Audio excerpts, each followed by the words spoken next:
Welcome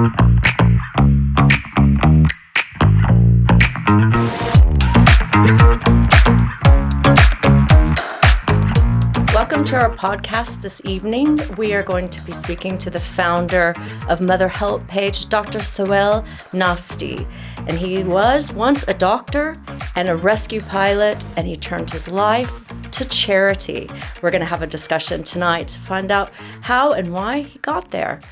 Thank you so much, Dr. Sohail. So can you tell me what happened in your life to make you suddenly change and open and found Mother Helpage? Thanks for having me today. Yes, Mother Helpage is a tribute to my late mother, who passed away when I was around 18, 19 years old. And unfortunately, when her last moments were in my lap, she had a, small headache, and, she complained of headache, and then, she passed away in just few minutes. So that clicked me the button inside I was that time being trained as a doctor. Was she expected to? No. Had she been ill, or No, just she a was not total ill. Yes, sudden it death? was a sudden death. Yeah. Wow, I can see that would have an impact. Yeah. So her guidance for me to be knowledgeable and always be giving, and she had this dream of to see her son to become a very renowned world-class doctor, and for that I worked hard, and I reached to that level of what my mother's expectations, and my father also is equal. He supported me equally as my mom did. So, but that time we were almost many doctors in our family, and I thought, despite we have so many doctors in our family, I couldn't even save her, and even didn't give her the treatment what she should have been getting that time.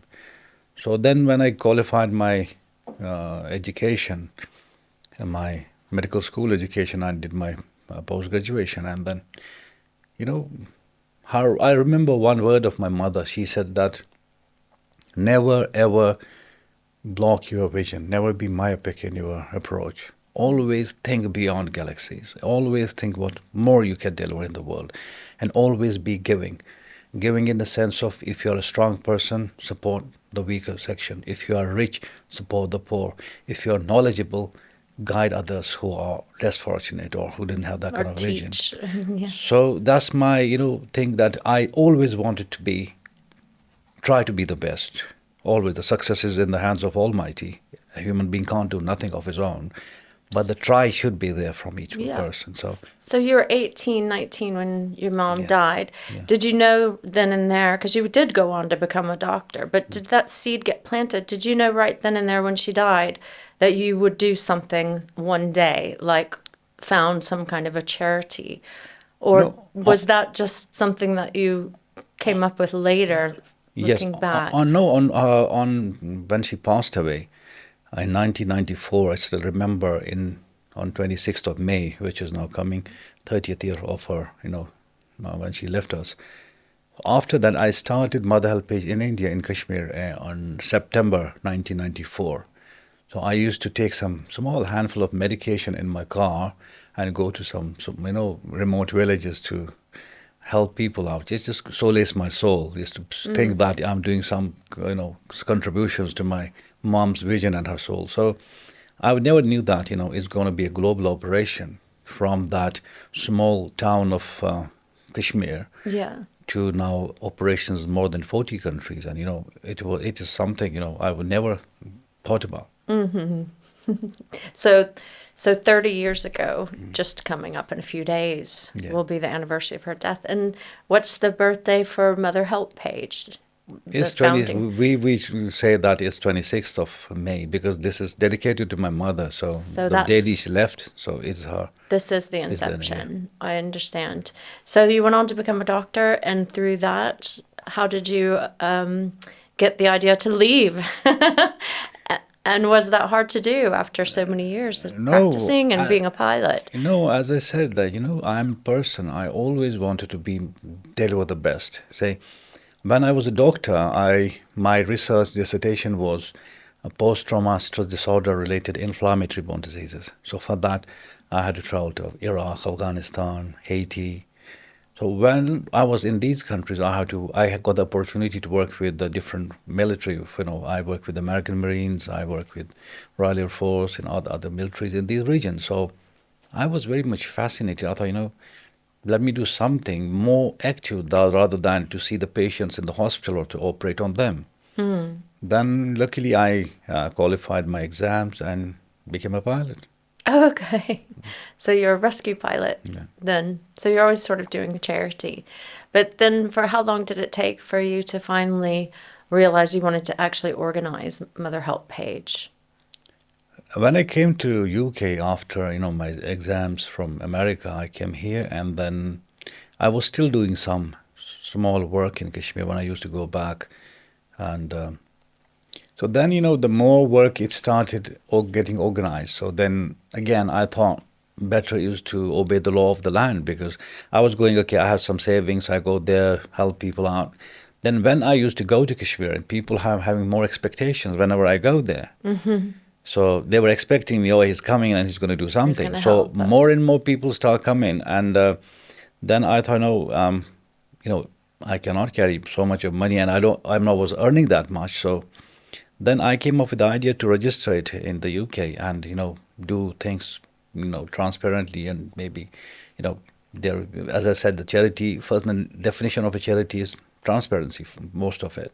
So I thought it's better to obey the law of the land and Legitimize do it. legitimize it and network it properly.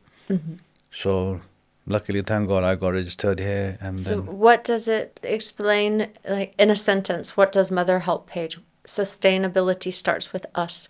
So can you say in a sentence, what is it exactly? What is it a charity for precisely? community resilience. Simple. If you ask me one definition, The I community I building? think definitely charity. We used to, rather not I. We used our charity used to do general projects. What other charities do. So is this sort of microeconomies? Not really. We used to do everything, say water wells and orphans and all the stuff, like general charity work, emergency relief and rescue and seasonal projects. But then I realized that there's not much. Better is to make people sustainable, give them something to work on. Otherwise, we are creating those lazy communities. If they expect always you're gonna come and give them something and they're gonna chill out. So what we did, we said, okay, if we help you 50%, we need your efforts back. Help yourself to To move keep it. forward. Yeah. So and the approach of Mother Helpage is now more corporate in a way, not on terms of business side, but corporate approach to be as to develop as a charity, not dependent on donations only. So plans are to create cooperatives in different villages, and so the people earn from their own. So So even as your subtext is sustainability starts with us. but yes, So you get the ball, you plant the seed, really, definitely, and then they have to harvest. definitely. And so tell me about some of the projects. Like how did they, what are this, like you said, building wells, and is this mainly Yes, even Kashmir? You're just talking even about a global yes. approach, Mother Even I will Help tell you, Page? even building wells and other projects we did, uh, for sustainability as well. What we are now planning is anybody we will give a water well, he has to develop a kitchen garden with it, so that they can grow the vegetation, and if they have bigger piece of land, we can even give them a hand cart so that whoever is unemployed at their place, he can go out and start a small business. So we can give them microfinances, and we are planning to give e-scooters, e-rickshaws to people who are unemployed, and then we can roll it to other people accordingly. And we have given some milking cows to people, small goat farms as well, and we have some art handcraft centers working all the world. Even I'll give good news as well. We plan to have a fashion show in the UK next Oh, year, oh so that wow, we wonderful. showcase all the The products which these handmade, people are making different well, parts of the world. Kashmiri wool and silk is Yes, not from very only Kashmir, famous. even Kashmir in Africa, in Mexico. So we want to empower the communities. So you started in Kashmir, but you're actually really quite a global. Yes, we are global. Yes. So how have you branched out, and how did you manage to go from Kashmir to working in Afghanistan as a rescue pilot and being a doctor yourself? how did you branch out into all those other countries? Did you start with your career as a doctor and a pilot in other countries, not just Afghanistan, but over into the African continent? Or is it from Mother's Help Page that you made it? Most of work, the networking happened because of my work. When I go to some, because I normally work with the governments, and I network with them and liaise with them and find out. I prefer to work with governments because keeping in view the global situations, transparency of work and, extremism and all the stuff. Yeah. So, so through my work, mostly I got to network in these countries, and then I work through those, governments, and spread across. So I think it was all from Almighty that I never, thought about it that we're going to be so global. But thank God, and again, I said the seed was planted by this great lady, and that's it. I wanted to tell others like nothing is impossible, Mm-hmm. And this is from when your mom passed 30 years ago. Yes. Do you have brothers and sisters and stuff involved? I have two sisters. Are they involved? I have no brother. I have sisters. They're in their own jobs. My father is supporting me in my family. He is 85, but still he supports. He With Mother's Help Page, is there an angle that focuses on women at all in the charity, or is it purely sort of community minded?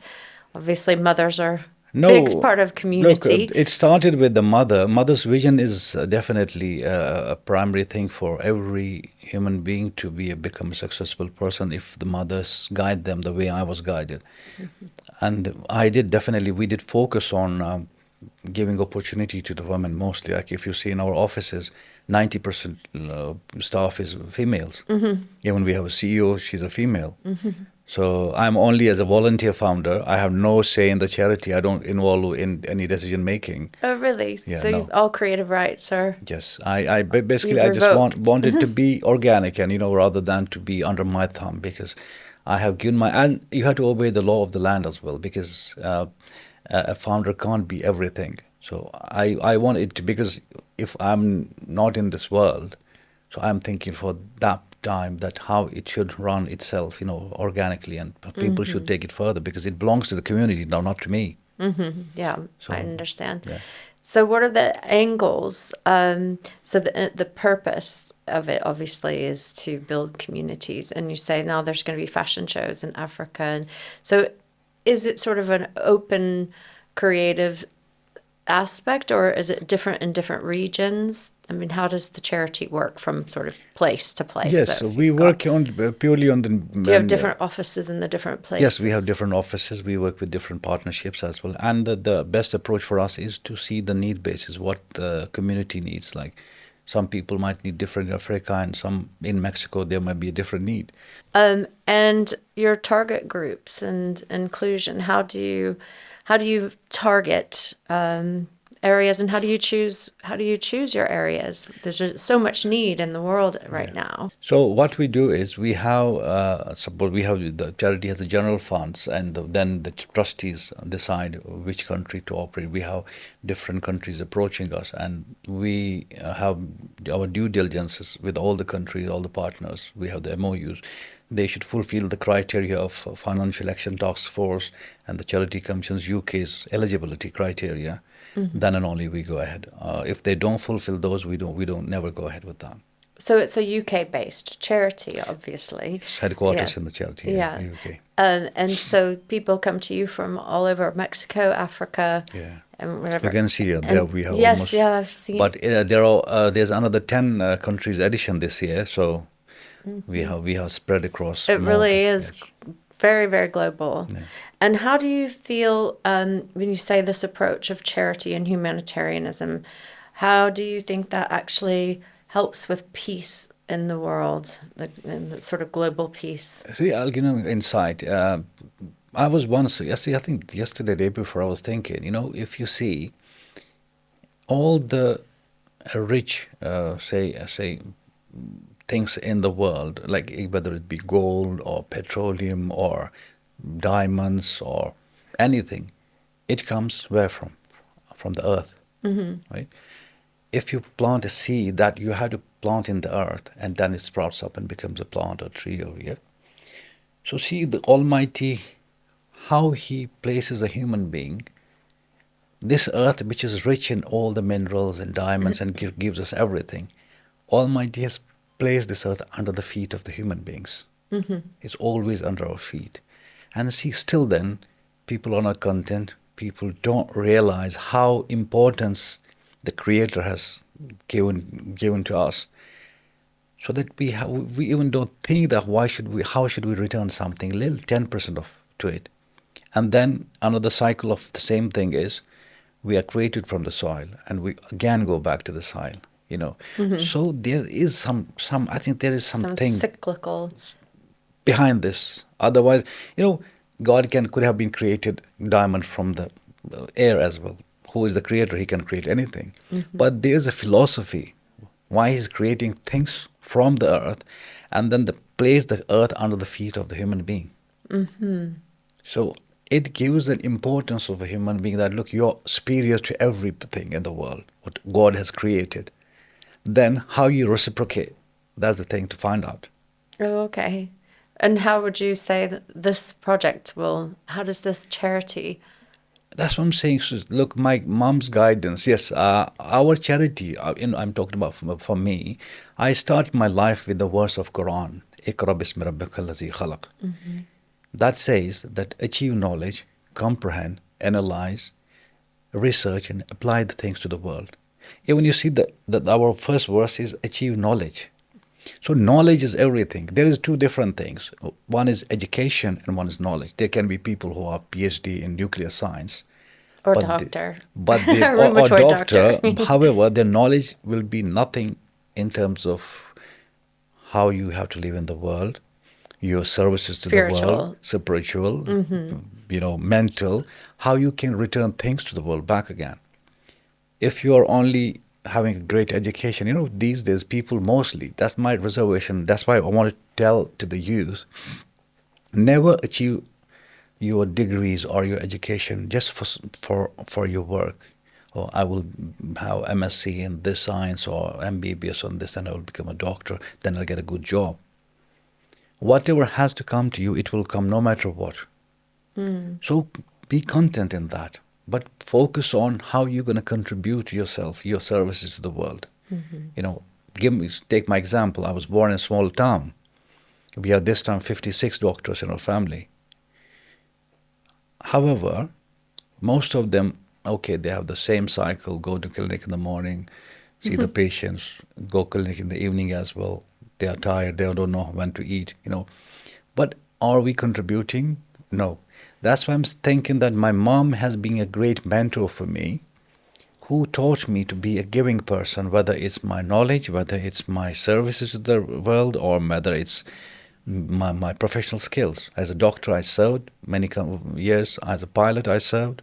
Even I will add up one thing more. I was a first-class cricketer. I played cricket, and you know, in a sports side as well. And sports helped me a lot when I lost my mom. I was doing bodybuilding. I was playing cricket, and that saved me from going to the wrong side as well. It was also because my mom has made me streetwise smart. I never succumbed to those emotional breakdowns where I could have ended up in drugs or something like that, or in the street gangs. So knowledge is important than Yes. education. You learn chemistry, helps your maths, but morality. I think morality is important.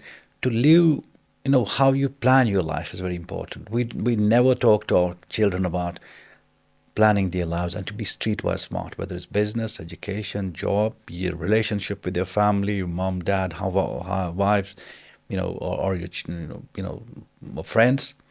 So there has to be a proper balance of everything. So this is very important. So socio-cultural knowledge is important, and that's also part of charity. So my point is, why we do this community resilience. Example, in many countries, we teach ladies to cooking, baking, in the same institute. Say cooking, they learn baking, they learn computers. We teach them entrepreneurship. We teach them business. So when she grows as a mother, she gets married, and then she becomes proper example of a complete person who can then teach her children in the home. So this is how we want to bring resilience from houses to the world. And this is the positive change that is one of your sort of That's modus it, yes. vivendi. Yes, definitely. Yeah, and the positive change in the world with all the various regions that Mother Helpage reaches out to. Yeah. Is there something that connects them to each other, being part of Mother Helpage? See, as I said, Mother Helpage wants to be the ambassadors of peace in terms of what's happening in the world. So we want to bridge the miseries to hope through making communities resilient. To make example, mostly I have seen, because I have traveled so many countries, the reason people succumb to extremism, terrorism, or drugs or crime is because of their lack of personal stature. They don't know what they are, what they can do, less knowledgeable, and then maybe their financial problems in the world. So anybody can misguide them to be on the wrong path. So that's why we want to make communities resilient. So when the community becomes resilient, nobody can, then trespass to that bulb across them, or the balloon across them, because they don't need any external support. If they are, self-sufficient, they are having everything. They know what the relations between the family members is, what their neighbors is. So nothing is there. Then everybody will respect everybody's privacy, everybody's religious aspects, everybody's moralities. So that's we are thinking to start it that way. Maybe if we start it now, maybe in next 10 years, 20 years, 50 years, we can see the results of it. That sounds great. Well, that's the beginning of understanding the inception and the motivation and the inspiration behind Mother Helpage. And what do you think your mom would have to say if she were alive today to see this? Was this something that you think she would have liked for you to have done? I think she's still, I will give you an idea to you. And believe me, I'm not making stories. When I breathe in and breathe out, in every breath she is there. I sometimes think maybe God might think, I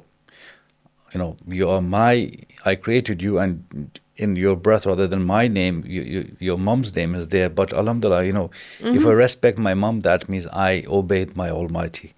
So I think my mother is still proud and I feel more proud that she guided me and her knowledge. So she's working through you, really.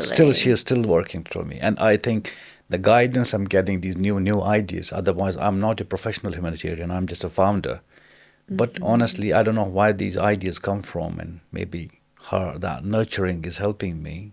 And there is definitely a connection. That would be great. Well, I can't wait to hear more about it and specific stories that have happened and how you developed all the aspects of the charity, how it grew. And I imagine we'll have more time for that the next time that we meet to have part 2 of this discussion. Thank you, Dr. Sohail. Thank you. It's been wonderful hearing this tonight.